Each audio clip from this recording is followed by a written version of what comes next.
Let's face it, leadership involves ego. It is an unspoken requirement for any leader, whether a politician, the head of a company or a community organizer. A person has to have a solid sense of self to lead others, and that's not always, or even often, a bad thing. So it's unsurprising that there's been a lot of discussion about the egos of Donald Trump and Kim Jong-un, two of the most seemingly egotistical leaders in the world today. Certain world leaders have an obvious need for visibility, while there are others whose need is less apparent.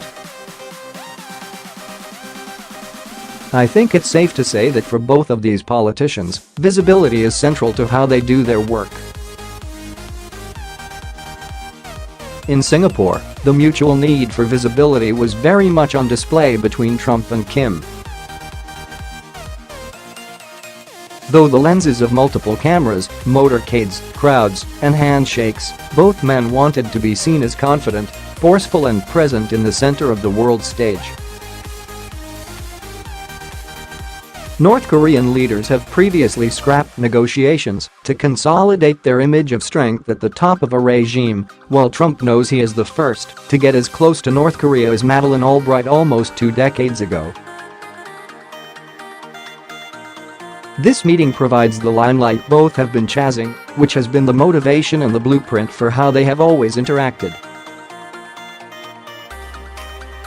Singapore Summit, historic first meeting between Trump and Kim Jong-un. 20 Show All Singapore Summit, historic first meeting between Trump and Kim Jong-un. 1/20th Mr. Trump and Mr. Kim leave following their historic meeting. AFP Getty 2/20th Mr. Trump and Mr. Kim sign a document committing to peace between their nations, amongst other things. EPA 3/20th Mr. Trump holds up a document that both he and Mr. Kim have signed. AFP Getty 4/20th The two leaders reach out to shake hands for the first time. AP 5/20th Mr. Trump and Mr. Kim shake hands as they meet for the first time. Reuters 6/20th Mr. Trump and Mr. Kim walk off stage following their historic meeting. Reuters 7/20th Mr. Trump and Mr. Kim take a stroll after their meeting on June 12th. Reuters 8/20th Mr. Trump and Mr. Kim interrupt their stroll to talk to the media. AP 9/20th Mr. Kim and Mr. Trump look out over a balcony at the Capella Hotel, where they held their meeting on June 12th. Reuters 10/20th Mr. Trump takes questions at the press conference following his meeting with Mr. Kim. AP 11/20th Mr. Trump appreciates the crowd in the press conference following his meeting with Mr. Kim. Getty 12/20th Mr. Trump travels to the Astana ahead of the summit with Kim Jong-un on June 12th. Reuters 13/20th Kim Jong-un travels to the Astana ahead of the summit with President Trump on June 12th. Reuters 14/20th Mr. Kim poses for a photo with Singapore's Finance Minister Vivian Balakrishnan and Education Minister Ong Ye Kung ahead of the summit with Mr. Trump. Twitter Reuters 15/20th Mr. Trump shakes hands with Singapore Prime Minister Lee Hsien Loong, meeting on Monday, June 11th in the Astana,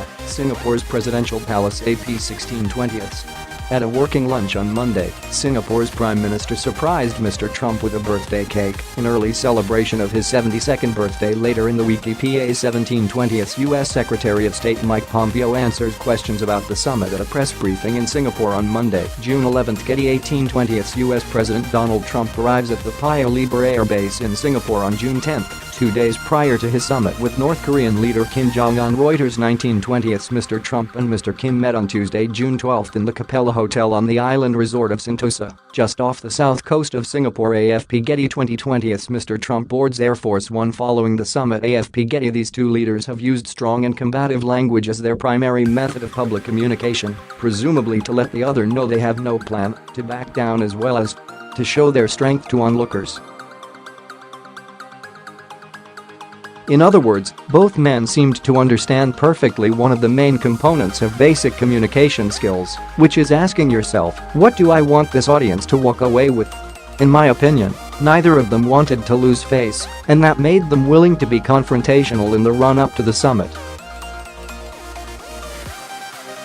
But on 12 June, the manner between the two men parted from the norm. Their mutual motivation to be admired and to be remembered as central to a historic event was clear in their every exchange. Numerous photo opportunities and footage of the two leaders shaking hands, sitting side by side, walking and talking was staged for optimum display. And through it all, each man continued to convey their motivations through their nonverbal behavior.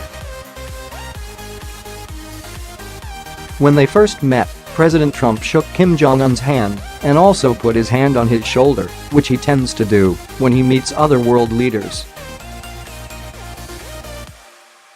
This was, perhaps, an invitation to the world to look upon this as a serious summit and upon Kim Jong-un as a serious leader. In this way, it was an act of generosity. Though Kim Jong-un is often seen smiling at public events with his shoulders pulled back and chest held high, he looked relatively sober in comparison. He also touched Trump's arm, mirroring his counterpart's body language as an apparent gesture of goodwill. Each one of these physical gestures, the touching of arms and backs, was meant to convey control and confidence. Interestingly, Trump decided when the initial photo op was over to usher the leader of North Korea off to the side of the platform. The choice to have them sit side by side eliminated the height contrast and put Kim Jong-un on more of an equal footing. Nevertheless, during that session, I felt that Trump used his light banter with reporters as a measure of control.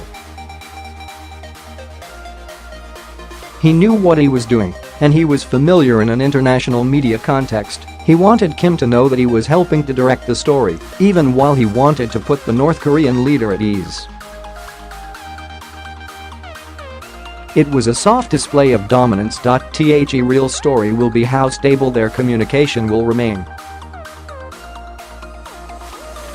Public posturing is one thing, but what happens behind closed doors will be another. If ego is the only thing guiding Trump and Kim's leaderships, then the consideration of those impacted by leadership choices is lost. And with these two leaders, it is ultimately their motives that will matter in the end, long after the journalists have gone home and the cameras have been switched off.